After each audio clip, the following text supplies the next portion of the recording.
And this three-dimensional optical illusion on a two-dimensional surface is illustrated from a geometric standpoint is when you have these perpendicular angle or diagonal line.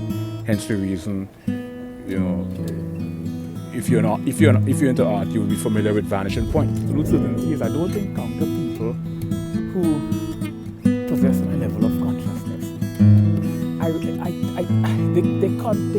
They pretend to be. How do I articulate this and put this into perspective without being perceived as incoherent? I need clarity in my cognizance here. You have synchronicity and serendipity. Synchronicity is when there's a correlation between mutually exclusive events or scenario, or a correspondence in event or occurrence in synchronicity. So ambiguity means indecisiveness. Because I don't encounter people who possess my level of consciousness. They pretend to be. How do I articulate this and put this into perspective without being perceived as incoherent? I need clarity in my cognizance here.